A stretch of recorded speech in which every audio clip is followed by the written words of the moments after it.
Hey everybody, what's going on, guys? Big Tex 83. I'm here to talk about my zombie apocalypse gun, handguns. Alright.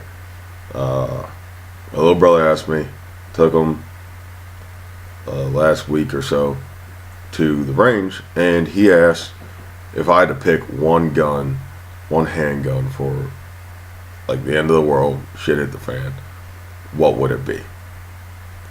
I don't know. I have two. I have my trusty dusty Rock Island officer's model, commander's model, 1911, 4-inch bushingless bull barrel. All right, all steel construction, single action only, grip safety, thumb safety, smooth wood grips. Nothing special about it.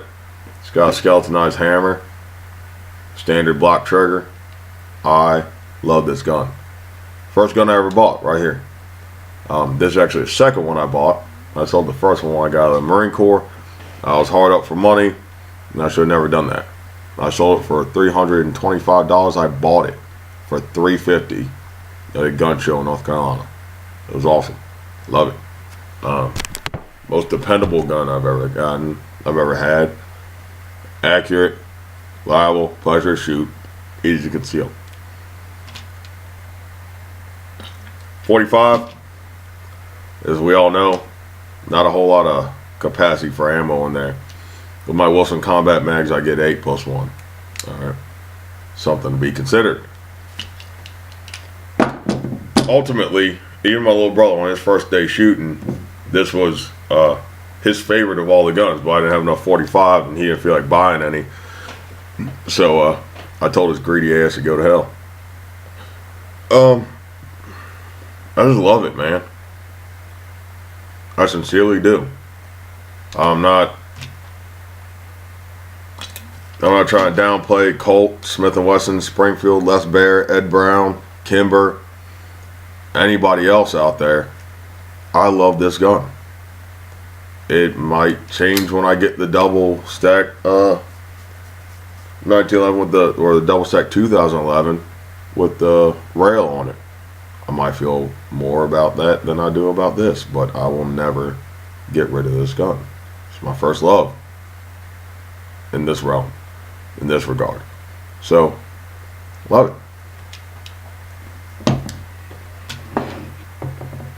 My next one is my Springfield XD M9. I got the Talon grips on here, guys, and I love the absolute piss out of them. They're great.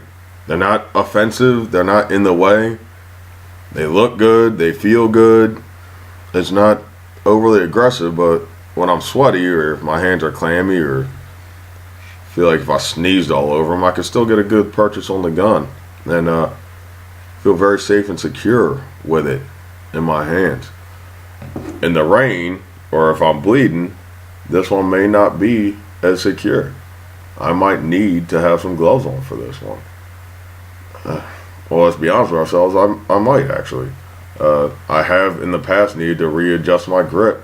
This 1911. There are some out there with better panels on them, grip panels, and some checkering on that front strap. This, even beforehand, I don't think I really needed it. I just chose to get it, and it's paid off in dividends. I feel great with this in my hands. It doesn't snag on clothing. Pretty still easy to conceal. Streamlight TLR1, bright as hell. Watch it with the walls in CQ. It will wash you out and completely screw up your peripheral night vision for the rest of the room. In addition to letting everybody else in the neighborhood know that you're clearing the house right now. This is a XDM9, 9x19, 19 plus 1. Alright. Front and rear slide serrations, standard 3-dot sights. This has your GI sights, no dots, no nothing. Parkerized finish, very classic, very nostalgic looking. Still has your grip safety here. And again, those Talon grips don't even come near that, which makes it even more awesome because you don't have to worry about that. It actually goes around your magazine release on both sides. Talon did a very good job in planning this out, and they definitely did their homework in their perforations and section cutouts for the standard grip texture, the XD signature, the magazine release, and your little thumb well there. It really doesn't come close to interfering with anything. They did say to take a blow dryer or a low setting heat gun on it to get everything stretched out and put it in place. I just sat there and held it, which paid off because I just really enjoyed holding on to it, and I just kept doing it, let body heat do what it does. And it's even right now, because like ass crack cold outside, nothing's happened. It's not flaking off, it's not coming loose, it's not moving. The whole day at the range, nothing happened. All right, it's really secure on there. Whatever adhesive they use is just beast. This handles the 9 very well. Like I said, good purchase. A lot of grip area. A lot of room in here for your finger if you needed to put a glove on. Still a little shallow, top to bottom wise. I think all in all, if you had a winter glove on, it might be a little tight, but I don't see it necessarily being a hindrance.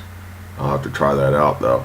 There's not a whole lot of room underneath that trigger in the bottom rail of the trigger guard if you did have a thick glove on. I feel like that could get caught up in there. Same thing with the 1911. The only difference is there's even less room under here. I don't feel like a glove could get under there to get caught. But I don't know about this space here. I don't like to shoot with thick gloves on. I would rather get cold, have my fingers hurt, than have that happen. Durable, both very reliable. A little bit heavier, a little more capacity, a little more stopping power, a little more capacity. I can fire this one just as quickly as I can fire this one, and just as accurately. It's really up to you which one you like more. If you like lights, you're looking at a dynamic situation and maybe you won't be able to take your AR in there with you or a shotgun, get this. If you're looking at a tactical scenario where you might have to have one hand, get this. If that's not needed and that's not your worry, I say stick with 1911. It's been around for 103 years for a damn reason. They're phenomenal weapon platforms, firearm platforms. Okay? They won't let you down. All you Glock fanboys who say, oh, well, 1911s are outdated and whatnot. Why does Glock sell a Glock repair kit for the commonly known wear points on a Glock? Everything's going to fail. You take care of your firearms, you don't have to worry about that. I have so far about 500 rounds through this without cleaning or lubing. Has a problem. It doesn't like steel case ammo. Out of a box of it, out of 100, I had 2 failure to ejects. Not bad. Not that bad. Might have been me limp resting. I have yet to have any sort of malfunction with this. Even when I got lazy, no malfunctions. And I have about 500, close to 500 rounds through this without cleaning or lubing. I gotta find a failure point. I had this one for close to 10 years. Well, when I rebought the second one, this one, I've had this one about 5, and this one about 2. I don't shoot as often as I want to. I don't have the money for it. So there you go, guys. That's just what I think. Both reliable, but I don't think I could pick one. If I'm out in the fields, if I'm out somewhere, this one, or maybe a 5-inch model. If I'm going in and out of cave trees and fighting at night and I don't have a stronghold per se, I go with this one. But nonetheless, you want to watch where you use your flashlight and low light provisions. They are not an amenity to be used lightly or frivolously. That goes with anything you have it on. just know your flashlights and know their capacity, know what their throw is, and what you can do with them. So that's what I got, guys. I love the 1911 platform. It's my favorite platform, and I feel a little bit conflicted here because this striker-fired Springfield XDM is just phenomenal. It's a smooth operating weapon. It's balanced.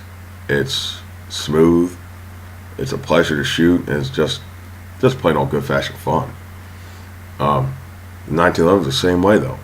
A little bit heavier, but if I had to pick over capacity, I'd probably, just for ease and spare magazine storage, just space saver, I might go with the 9mm. If I got to bug out quick and I can't take everything with me, 9mm is going to be lighter and you can find more of it. It's out there all over the place.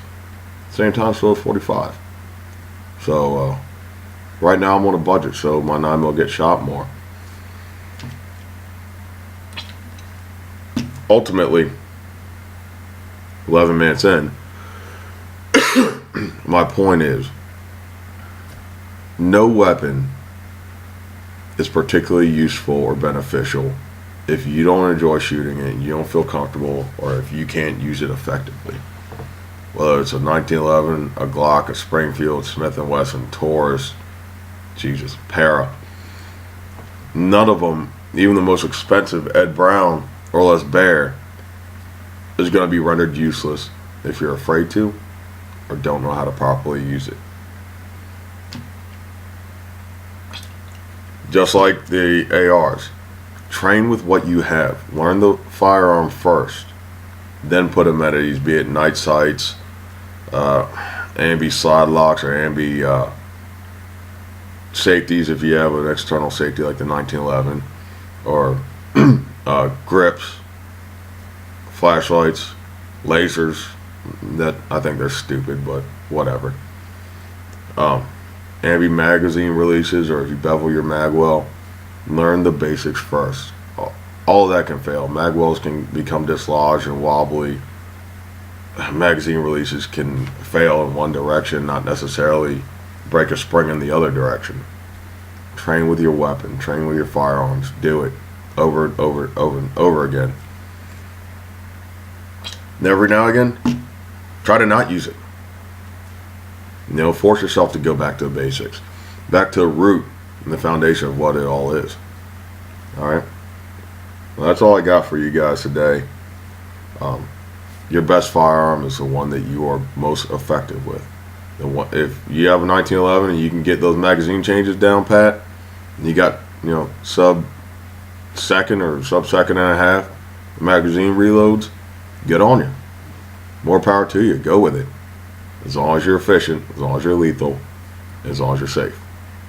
Gentlemen, that's all I got for you today. Hope you enjoy.